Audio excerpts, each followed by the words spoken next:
A few weeks ago, we talked about why you can't say no. We looked at the psychological traps, the people pleasing, the fear of conflict, the exhausting mental loops that force you to keep taking on more weight than you were ever meant to carry. But tonight I want to talk about what happens when you keep playing that game. Because your mind might be able to convince you that you can pull another late shift, to ignore another boundary, or to even swallow your anger to keep the peace.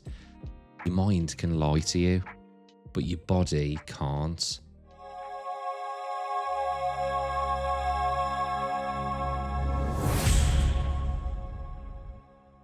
When you consistently refuse to say no with your mouth, your nervous system will eventually step in and say no for you. And when the body says no, it doesn't send a polite email, it shuts the system down. If you've been dealing with chronic, unexplained fatigue, a racing heart out of nowhere, digestive issues that doctors can't quite pinpoint, or a level of brain fog that makes you feel like an imposter in your own life, you aren't lazy and you're not broken. Your body is simply staging a coup. Tonight, as a clinician, I'm going to show you exactly how chronic stress physically rewires your biology and the exact steps you need to take to reset the system before it pulls the plug completely. Now, to understand why your body is rebelling, we have to look at the mechanics under the bonnet.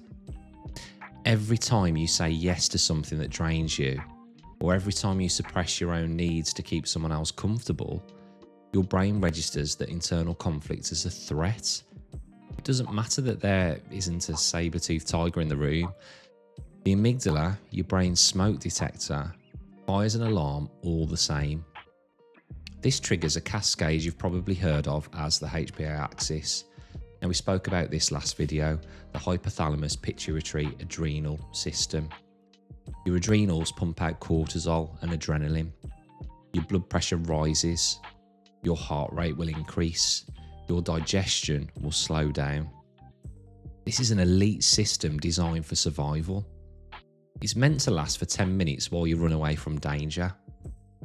But what happens when the danger is your job or your relationship or your own inability to set a boundary? The alarm will never turn off. You stay in a state of high-grade chronic sympathetic activation.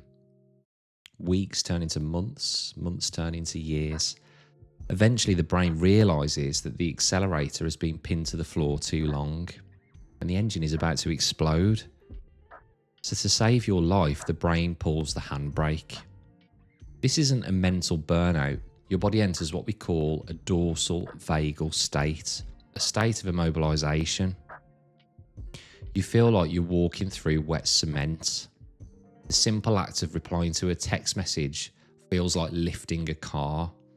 Your body is literally saying, since you refuse to stop, I'm going to make it physically impossible for you to move. Now, because I work in the primary care setting, I see the downstream casualties of this every single day. People come into the clinic convinced they have a rare tropical disease or a structural failure because the physical symptoms of a nervous system shutdown are terrifyingly real. Let's look at the top 3 ways your body whispers before it screams.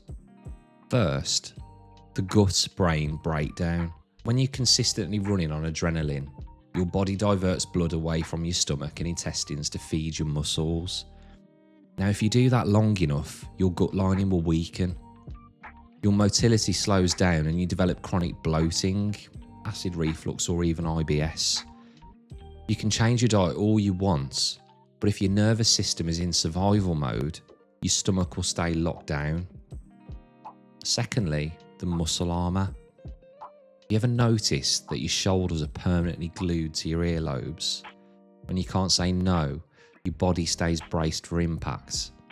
Chronic neck pain, tension headaches and lower back stiffness. Well, they're often just physical boundaries your body's trying to build because your mind won't. And thirdly, the tired but wired sleep loop. This is the classic hallmark of that HPA axis dysfunction. You're completely exhausted all day, but the moment your head hits the pillow at 11 p.m, your brain snaps awake, flooding you with the cortisol. Your rhythm is completely flipped. Now, if you're experiencing these right now, look back at the last 6 to 12 months of your life. How many times did you ignore a gut feeling? How many times did you overextend yourself because you were afraid of letting someone down? The body's keeping score, and right now, the bill is on the table. Really quick before we carry on, as you can see from my analytics, a lot of you watching these videos aren't actually subscribed. So if you're enjoying the content, please hit that subscribe button. It only takes a second. It's completely free and it really helps the channel grow. While you're here, check out my book by scanning the QR code on the screen. If you've got Kindle Unlimited, you can download it completely free. Or if you prefer a physical copy, that's available too. And don't forget to follow me on all my socials for daily motivation, extra content and behind the scenes updates. Right, let's get back to the video. So how do we fix it? If this isn't a mindset problem, you can't think your way out of it. You can't read a motivational quote and fix a dysregulated HPA axis. You have to speak to the body in a language that it understands. So here are the 3 non-negotiable steps to tell your nervous system that the threat is over. First, you have to complete the stress cycle. When you get stressed at work or in a tense conversation, the adrenaline tells your body to run or fight. But instead, you sit perfectly still at your desk or on the couch, swallowing it. The chemical threat is left floating in your bloodstream. You need a physical discharge, a heavy walk, shaking out your arms and legs, or deep prolonged diaphragmatic breathing. You have to physically signal to the brain that you survived the event. Second, you need to implement radical no-load windows. You need to schedule periods where there is absolutely zero demand on your system. No phone, no learning, no self-improvements, and no tasks. If you're in a dorsal shutdown, even reading a book on how to fix burnout keeps the brain engine running. Give yourself 30 minutes a day to simply exist without a goal. And thirdly, the structural no. You have to practice the physical act of saying no before the crash happens. Now start small, a low stakes boundary with a colleague or a friend even. Notice the physical discomfort, the tightness in your chest when you say, I can't do that. And sit with it. That discomfort is just your nervous system retraining itself to choose your own health over external validation. Choosing yourself isn't selfish. It's a biological necessity. If you don't choose when to rest, your body will choose it for you, and it will probably pick the most inconvenient time possible. Take a breath right now. Drop your shoulders. Drop your jaw. You've been running a marathon carrying a backpack full of everyone else's expectations.